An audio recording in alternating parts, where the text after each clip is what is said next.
Hi hello friends, இது உங்கள் வெற்றி IAS அகாடமி தென்காசி. நம்ம இன்னைக்கு என்ன பார்க்க போகிறோம்னு சொல்லி பார்த்தீங்க அப்படின்னா, பொது தமிழ் இம்பார்ட்டன்ட் கொஸ்டின் தான் ஃப்ரெண்ட்ஸ். பார்ட் 3 பார்க்க போகிறோம். பார்த்துடலாமா?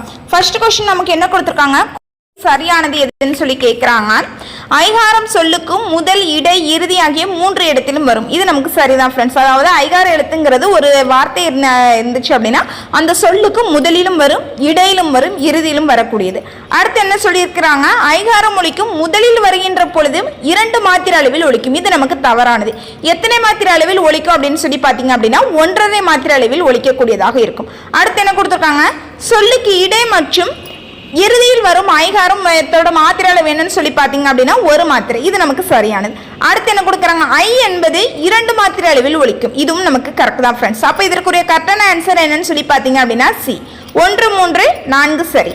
அடுத்து என்ன கொடுக்குறாங்க, ஐகாரம் என்னும் சொல்லில் ஐ பெறும் மாத்திரை அளவு என்னன்னு சொல்லி கேட்குறாங்க. அதாவது நமக்கு இதில் என்ன இருக்கு, ஐகார எழுத்து சொல்லுக்கும் முதலில் இருக்கு. அப்போ இதனுடைய மாத்திரை அளவு நமக்கு எவ்வளோன்னு சொல்லியிருக்கிறேன், 1.5 மாத்திரை.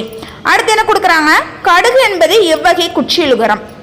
கடுகு என்பது நமக்கு உயிர் தொடர் குற்றியலுகரத்தில் வரக்கூடியது. அடுத்து ஒரு பொறுத்துக கொடுக்குறாங்க, அவ்வை. அவ்வைங்கிறது நமக்கு என்ன குறுக்கத்தில் வரும்னு சொல்லி பார்த்தீங்க அப்படின்னா ஐகார குறுக்கத்தில் வரக்கூடியதா இருக்கும்.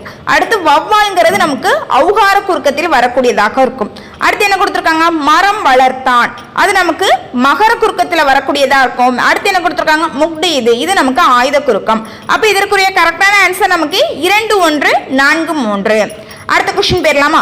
சீகன் பால்கை என்ற சொல்லின் மாத்திரை அளவு என்னன்னு சொல்லி கேட்குறாங்க. நமக்கு மாத்திரை அளவு 6.5 மாத்திரை.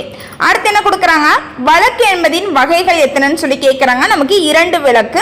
என்னெல்லாம் அப்படின்னு சொல்லி பார்த்தீங்கன்னா, ஒன்று இயல்பு வழக்கு, இன்னொன்று தகுதி வழக்கு. இந்த வீடியோ உங்களுக்கு பிடிச்சிருந்தா அப்படின்னா லைக் பண்ணுங்க, ஷேர் பண்ணுங்க. இந்த வீடியோவோட ஃபுல் வீடியோ நீங்கள் பார்க்கணும் அப்படின்னா டிஸ்கிரிப்ஷனில் நான் லிங்க் கொடுக்குறேன், நீங்கள் டச் பண்ணி பார்த்துக்கலாம் ஃப்ரெண்ட்ஸ். தேங்க்யூ.